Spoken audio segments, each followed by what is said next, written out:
welcome to the Love Fashionably podcast. Goodness, I'll get that out there. Um, Thanks for joining me again. I always appreciate any time that you are listening, and definitely please let me know. That is always so encouraging to help me to continue and to keep going. Um, Life can be discouraging. There can be a lot of things that come up, and they're always easy to use as an excuse to be like, maybe I don't want to do it. But your words of encouragement, your likes, comments, shares, all the things are always so nice. So you can also follow me, Love Fashionably _ on all the social media platforms, as well as BGTV Studios. I think I mentioned it last week, but I recently, apparently it's been there a while, but I just recently figured out that you can listen to this podcast on any social media platform or any platform where you find podcasts. So you can find it on Apple Podcasts, on Spotify. So if you are on the go or in the car, working out at the gym, you don't want to have the video pulled up, you can listen to the audio that way. So just another way that you can find us and listen to us, whatever is most convenient for you. So tonight we are going to talk about, or today, whenever you're listening to it, this airs on a night, so that's kind of my mindset. But going to kind of talk a little bit about character that lasts. So I originally hadn't really thought about this, and it all kind of came together last minute. It was something that just the Lord was showing me, so I thought I would kind of throw together a few things and just share it with you, and we're just going to roll with it. So,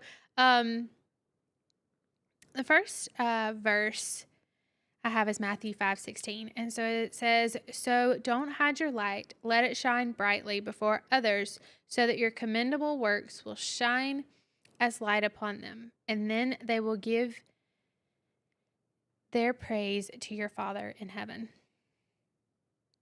So I was kind of just thinking about this word character. And within the Bible, there's a lot of people that you can kind of think of that have great character. Of course, Jesus. There's no questioning there, but I like to kind of look at the people that followed him, because that's more like us, I guess.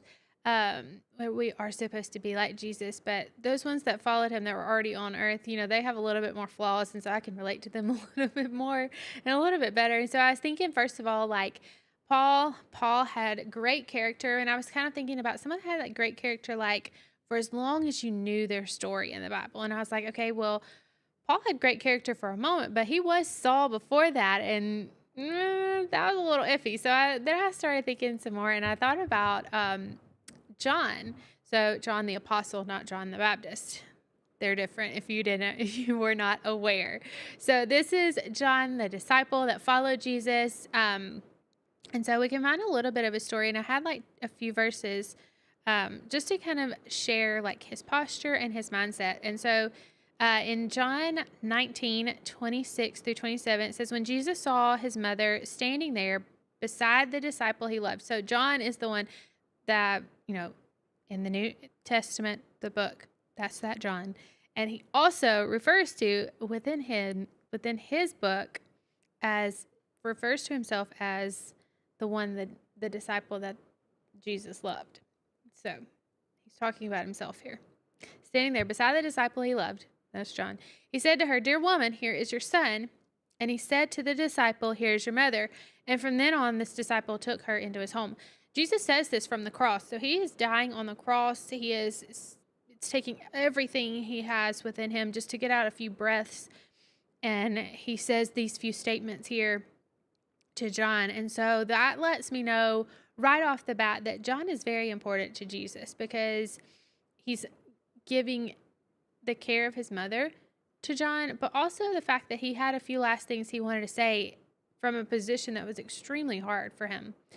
But then we would back up into chapter 13, verses 21-25. It says, Then Jesus was moved deeply in his spirit. Looking at his disciples, he announced, I tell you the truth, one of you is about to betray me. Eyeing each other, disciples looked puzzled over which one of them could do such a thing. Like that, I don't know. I just like to dramatize. You're just like, figure, almost like a Real Housewives kind of thing, but it's the disciples. They're like, like kind of like looking around. I don't know. I just think it's funny. You got to have fun with the Bible. There's a lot of drama in there, and it wasn't just read so boringly. Like, they looked around puzzled. No, they were shocked and awe. And it says, then the disciple that Jesus dearly loved was at the right of him at the table and was leaning his head on Jesus. Peter gestured to the disciple to ask Jesus who it was he was referring to. Then the dearly loved disciple leaned into Jesus' chest and whispered, Master, who is it? I just wanted to show the posture there of John. So we can see in both of these very different situations how much Jesus trusted John and how much John loved Jesus. And he really, in this in chapter 13, he's really coming from a posture of worship. He's like laying his head on Jesus. He's like leaning up against his chest. He's just so close because he loves him so much. And we know that Jesus also cares and loves him a lot as well. But character, when we think of this character, so this just kind of lets us know the character of John, of who he was. But what is character? So there's several definitions of character. And when I say character, I don't mean like the character like, oh, actor or actress such and such played this character. No, that's that's giving a false representation. That's not playing a true self. I'm talking about the character where it's your true self, the mentality and moral qualities distinctive to an individual. Another definition is the quality of being an individual in an interesting or an unusual way. What are those character traits that make you who you are? And are there any that I know that we could all have things that we look at, and when we look in the mirror, we have all these character traits that we don't like. And when you look at those closest around you, you can probably point out a lot of the character traits that you don't like in them as well either. But I'm talking about the character traits that you like about yourself or that you want to be known for. For example, what kind of really started all this is I want to be the type of person that when I say I do something, or I tell you I'm going to call you, hey, I'm going to text you on such and such, hey, let's do this, hey, let's do that. I want to be the type of person that means it. So like you can back up my word with my actions. Jesus does that time and time again, even to this day. He backs up his word. And that was just something that I've just kind of made. I remember, I don't know how many years ago, but several years ago, I just kind of made that like resolution to myself. Like, I just want to be that type of person. And so am I perfect with it? No. I still have lots to mess up. Sometimes I say, hey, I'm going to call you and text you about this, and then I will forget. Or, the Lord will convict me about it later, and I'm like, oh, well, it's kind of awkward now. So then I just won't do it. So it's between me and him at that point, but it's not something I'm great at, but it's something that I want to be better about, and I want to be. And it kind of made me, as I was thinking on it, like, can you back what you say kind of phrase. And it made me think of when I was in college, me and my 3 best friends, we took a trip. We went to the University, okay, backstory. We went to the University of Alabama, and we are all very big Alabama football fans. Particularly, we're Bama fans in general. Like, we'll just go to any sporting event and we're going to yell our lungs out because we love the game, and it's a lot of fun. But we are all very big football fans. So I think it was like we were all seniors. Well, we didn't all graduate at the same time. That's a different story. My friends, we're all the same, Anyway, you get what I'm saying. You can go to college and be all the same age and everybody graduate at different years. Anyway, there's another funny story there. But we went down to Baton Rouge for the biggest Bama LSU game, because the winner, and this was like early Saban years, and the winner was going to determine who won the SEC West, who was going to the SEC championship. And I believe this was, I was trying to think, I can't remember the year, if it was 08 or 09. So it was either our first time to go or our second time. I'm pretty sure it was our first. Actually, okay, now I remember the game. It was our first time to go. there's a whole story to that game, and I'm going to have to get my friend Laura Ellen on the podcast sometime because the story will be a lot funnier with her, and there's just so many little things that happened. But she had the idea, and I don't remember who else. They made us shirts for this trip. I know, long story here. I'm a girl. I get all the details.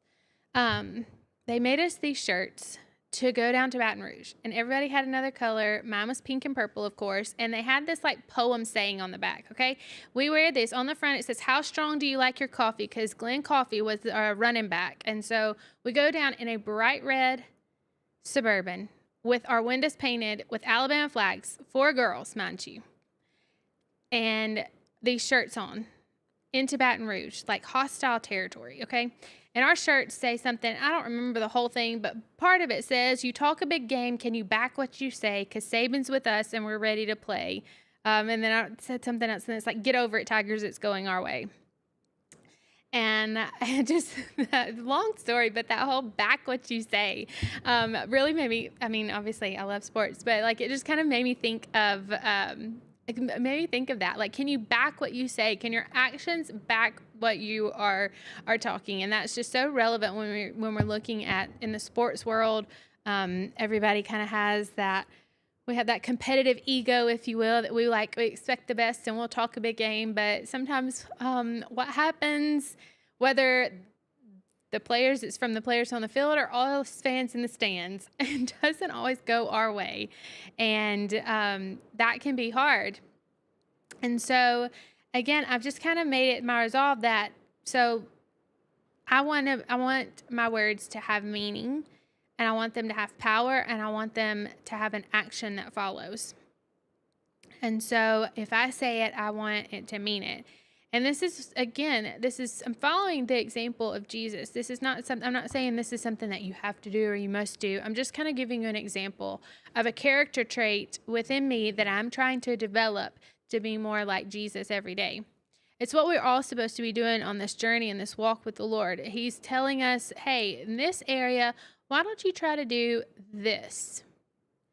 That's him talking to you, helping you about on this journey. Or he might say, hey, in this area over here, why don't we not do this? He's developing our character. But it's just something as I'm walking and I'm going along, it's just an area that I'm trying to get better at.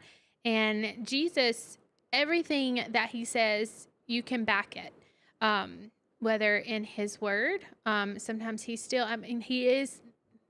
is still speaking to us, and his word still carries the same weight. It's sometimes, I think, really hard for us to think or to remember this, at least it is for me, because I can look at the Bible and the words, ink on paper, those words, I feel like carry more weight than the words that I hear him speak to my heart sometimes.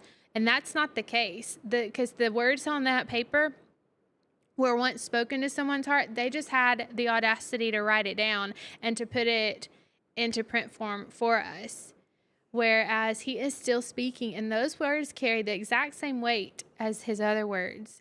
And they meet us right where we are, and he can back it. But you can't always take that. If you're unsure, you can take it to his word that he provided long ago, or to a godly person that he has provided in your life. And if you don't have that, then begin to pray that God would show you those people around you. Sometimes you may have to put yourself into a situation to go find someone, which meaning like you may, if you're not at a church and you're wanting to meet more godly people, you may have to go to a church to do that. Wild idea. You have to you can't like go to the club, feel like God's telling you, oh, I need to be around better people that are going to help me grow and develop into the person I know I'm supposed to be. And then just go out here doing whatever you want, go into the club and expect that, God can show up there. Yes, of course he can. But he's like, hello, over here, it's a little bit easier to find everyone. But anyway, just chasing after those things that he's putting on our heart. And Isaiah 55:10-11, it says, the rain and snow come down, which if you're hearing this right now, I don't know if you can hear it, but the rain is like pouring as we're filming this. So as the rain and snow come down from the heavens and stay on the ground to water the earth, they cause the grain to grow, producing seed for the farmer and bread for the hungry. It is the same with my word. This part is one of my favorite. I have this marked, highlighted, I have a little sticky tab next to my Bible. It is the same with my word. I send it out, and it always produces fruit. It will accomplish all that I want it to do, and it will prosper everywhere that I send it. I think sometimes, too, it's very important to remember this first, and to remember sometimes we have to send God's word out into the earth. That those character traits, those things that He's changing within us, that He's wanting us to be better, I'm wanting my word to have meaning and backing. Well, I've got to send it out in order for it to do what it's supposed to do. So sending out God's word into the earth, He's speaking it to our hearts. He's telling us, and then send it out. Let the atmosphere know that your faith, the way that, you have your faith, your expectation, that you just remember you have power, and there is power in your words. Life and death is in the power of the tongue. Are you going to speak life, or are you going to speak death? And you have the choice. God gives us that choice. He gave us free will, but He's hoping we will obviously choose life, because death, the choice of speaking death does have consequences. Just like when you speak life. And we have those choices that we can take every day. But I do just love that reminder of, okay, yes, sometimes I have to send my words out to create the atmosphere, to create what I am wanting, what I'm looking for. It's not, and it's different. I know this generation will tell you to manifest what you want. You have to just manifest it. Just put it out there and just think about it. No, that's not what I'm also saying in this. I want you to hear my heart. This is something completely different than that. That's just saying, oh, just write down a bunch of good things, and if you think on it hard enough and you work hard enough and you do it, then it will happen. Well, that's probably true, but it's not going to be as good as put you in the plan that God has for you if you don't listen to Him and you follow what He's telling you, and then you speak His word, and then you follow His path, and you wait and you do, and you allow Him to work. Then you don't have to maintain it. You can work for it and you can maintain it, or you can wait and you can work with Him and allow Him to maintain it. And that is so much greater and so much easier life to live. Really kind of went all over the place this week, but the power of our words and those character traits are things that, again, that God's wanting us to be better at, and to look for those character traits. Not that yes, we have things we want to get rid of, but look at those ones that you can grow, as He said, and that you can water and grow and allow them to bloom and be the person that He is calling you to be. Thank you again for joining me on the Love Fashionably podcast this week. I will see you guys again next week. Have a great week.